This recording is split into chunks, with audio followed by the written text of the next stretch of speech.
Hey guys, welcome.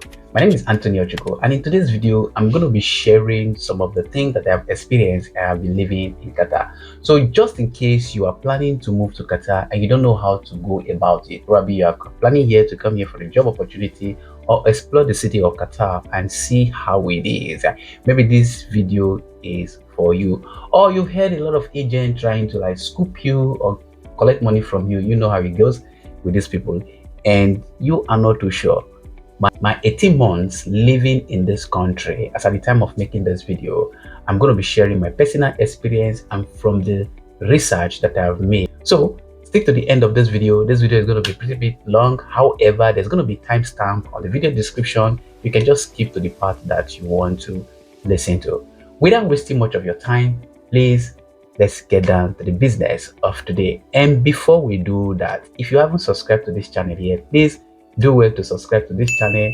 That is one way of you supporting me to make more video.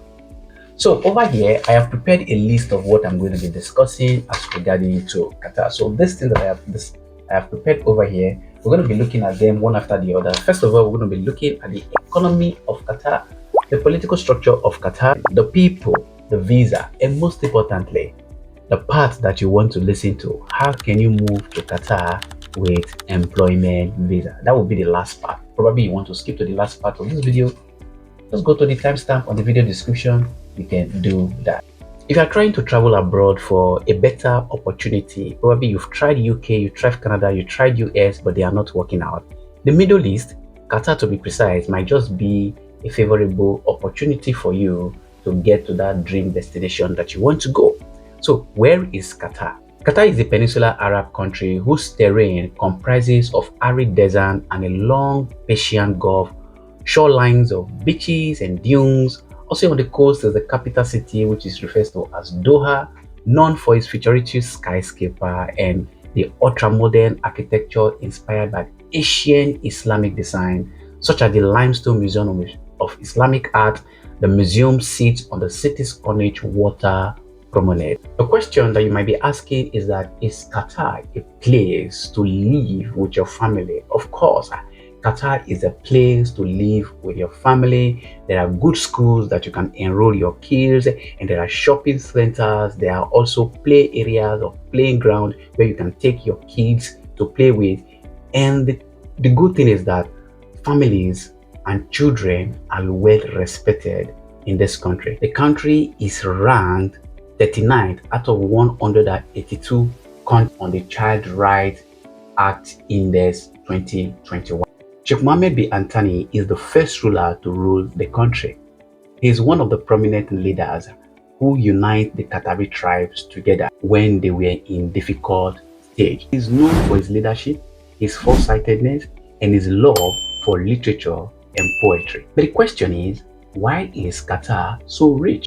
The country of Qatar possesses more than 15% of the world proven gas reserve. The nation has rapidly emerged as a center of international commerce, culture, architecture, and cutting-edge technology at the crossroad of Asia and Middle East. The economy of Qatar is one of the highest in the world based on GDP per capita, ranking generally among the top 10 richest countries on the world rankings for 2015 and 2016 data that was compiled by the World Bank, the United Nations, and the International Monetary Fund (IMF). Petroleum and gas are the cornerstones of Qatar economy, and it accounts for over 70% of the government total revenue and more than 60% of gross domestic product and roughly 85% of export earnings.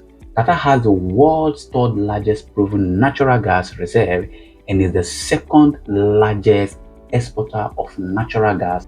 The current population of Qatar stands at 2,734,214 as at the time of making this video, that was projected by the United Nations.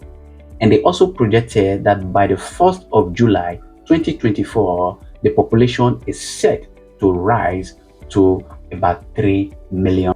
According to the 2024 population report, Expatriates constitute the majority, making up approximately 88.4% of the population, equivalent to around 2.7 million people. In contrast, Qatari nationals represent a smaller proportion of the population, accounting for approximately only 11.6% of the population. Majority of the population of Qatar are the expatriates, which consists of the Indians, the Nepals, the Pakistans, the Bangladesh. We talk about the Kenyans and other African nationals like Nigeria, Egypt, Morocco, and so on and so forth. Now, we have come to the real part of this video, which is how can you move to Qatar? Qatar as a country has different type of visa, and I'm going to be explaining each of these visa to you so you'll be able to understand which of them is okay for you. However, this video that I'm shooting right now is based on my personal experience and the online research that I have done. Please, I will advise you to do your own due diligence to make sure that you know what is right for you. So Qatar have different kinds of visa. The first type of visa is the tourist or Hayya visa. This visa give you access to come into the country and stay for a period of 1 month. Please note that this visa, you cannot extend this visa. As soon as this visa expired, you are expected to exit back to your country. And if you wish to come back into the country again, then you can reapply for that visa. And the amount for that visa is just 100 Qatar Riyal. I'm going to be putting the link on the description. So if you feel like applying for that visa, go to the website and you can apply for the visa if you meet all the requirement.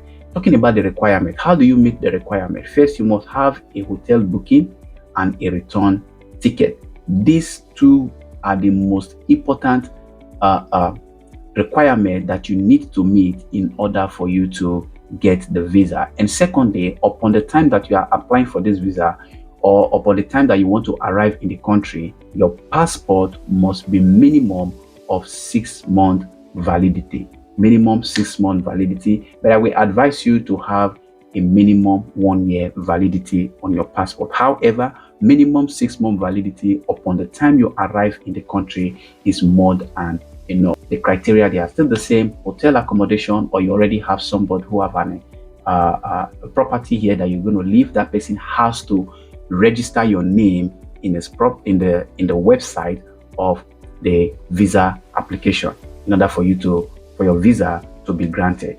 Okay, or you can book your hotel and do everything on yourself seamlessly. The second visa, the family visit visa. As a resident, someone who is already living here in the country will apply for a family member to come into the country, and this visa is valid for 6 months from the day that you arrive in the country. So let's say you arrive today into the country, you can stay in the country for about 6 months before you can decide to exit the country. Such visa as well, you can convert that visa into resident permit visa. So that visa, in order for you to apply for that visa, all you just need to do is to head on into the company website, moi.org. Then from there, you can get all the details, the application process, and apply for that visa. And the amount for that to apply for that visa is just 200 Qatar Riyal. Remember, in order for you to get that visa, you must have a family member who is already on ground. That person must have a resident permit and meet the minimum requirement to apply for a family member to come in as a family. The resident permit visa is also similar to you have a family member who is already residing here in the country, and this family member, we have to bring you in a family visit visa, then later change it to a resident permit visa to enable you to stay for as long as you want. Okay, or the person can equally apply as a family resident visa for you. So what the person does, let's say for example, I'm here and I want to bring you in as my family. I'm going to apply for a resident family visa for you. So instead of applying for a family visit visa, I'm going to apply for a resident family visa or family resident visa. I'm going to go into the government website where I'm going to input all the information, passport information, whatever document that they might need, and I must meet the minimum criteria in order for me to sponsor a family member under my visa. And one of the minimum criteria for that is you must have a minimum of 10,000 Qatar riyals as at the time of making this video as your salary in order for you to be eligible to bring in to sponsor a family member, whether it is your child, it is your mother, it is your father, or maybe a family or close relation whatsoever. That is the minimum amount you need as a salary to sponsor such individual. But if you do not have that kind of salary, the only thing you can do is just for your family to keep coming in and going out after every 6 months. The fourth type of visa is called the employment visa. This employment visa, in order for you to get this employment visa, that means if you are living in your home country, maybe you are in South Africa, you are in Nigeria, you are in Ghana, you are in Uganda, you are in UK or whatsoever, in order for you to get this employment visa is that you have to go online and search for a job and look for a potential company who will hire you and give you an employment offer. So as soon as you receive an employment offer and you accept that employment offer and you sign it and send it to them, this company will then request you to send your passport copy, educational certificate, everything that requires to process your visa. And by the time this is done, they will not send you an employment visa. So that employment visa will not allow you to come into the country. You do not really need to do anything. The only thing that you are going to do is go online and start looking for a potential job opportunity that will grant you that employment visa into the country. I'm going to link a video description in this particular video where I have taught people, where I have put a step-by-step process of how to find a job. There's going to be a link. You click on that link so you can go there and buy that particular course. Then you get the step-by-step process of how to apply for a job, how to create a resume and everything in order for you to get yourself into this country if you are interested. Again, like I said, this video is for interested individual. You can also go and do your own research to know more about this country. And if you want to know how to do all this step-by-step process on how to get into this country with employment visa, then that link, the first link you're going to be seeing here in this video description, click on that link, buy the course and follow the step-by-step process, and in the next 3 months you will find yourself in Qatar. The freelance visa. Now, what is a freelance visa? This country, Qatar, unlike the United Arab Emirates, do not have a freelance visa. I have done the research on my own. There is nothing like freelance visa. But in the United Arab Emirates, Dubai and Abu Dhabi, they have a freelance visa. Especially Dubai, there is a freelance visa. Now, in Qatar, there is no freelance visa. Now, I'm going to explain to you a freelance visa, how a freelance visa is. Now, what is a freelance visa? A freelance visa is a visa or a permit that is being issued to an individual that allows you to work with any organization. Okay? And there are specific jobs that are designed for a freelancer to carry out. Let's say, for example, a graphic designer, a videographer, a virtual assistant. There are different kind of jobs, about 40 jobs or thereabout, in the case 48 or 47 jobs thereabout in the case of Dubai. But here in Qatar, there is nothing like a freelance visa. Now, what people refer to it as a freelance visa, it's actually an employment visa that is being given to you by someone who owns a company. Now, how does this work? Let's assume that I have a company and I have a quota to employ 20 staff. Now I have decided to employ only 5 or 10 staff. Now I still have like about 20 staff to employ.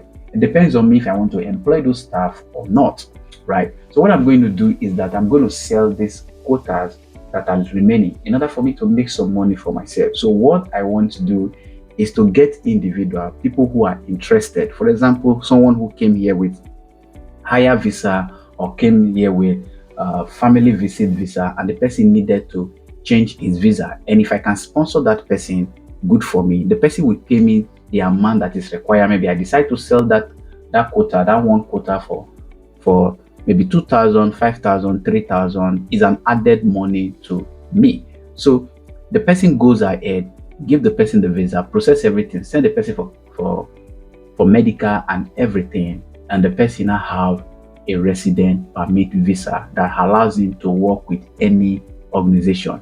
However, this visa, it is not a freelance visa, it is an employment visa. Now, in order for you to use this visa to work for an employer, what you need to do is that you need to get an N.O.C from the person who did the visa for you, that is the sponsor of that particular visa. What does an N.O.C mean? N.O.C means no objection certificate.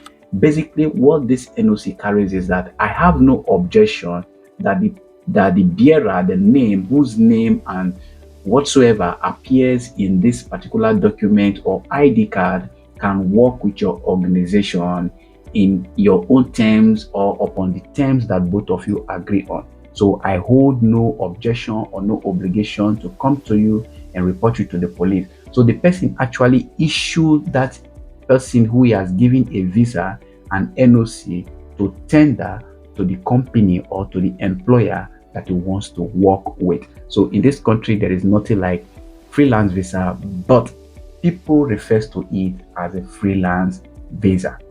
Again, like I said before, the information that I shared in this video are based on my own personal experience, what I have gone through. Talking about this visa, I've used this Hayya visa to bring in my family into this country, and this is my own personal experience. And from the research that I have made, put together, that is how I made this video. And I will encourage you to go online to do your own due diligence and make your own research upon making any decision. However, if you plan to come into this country free of charge with employment visa, I have a link on the video description. Go there, click on that link. It will take you where you will buy that course. It's a very lengthy course. Follow the step-by-step process. By the time you do it, you will get yourself into this country within 3 months. This is the process, my own personal experience, what I have done. I lived in Dubai for more than 8 years, and this process which I just showed you, it brought me here, and I want you to succeed. Until I see you on my next video, my name is Anthony Ochiko.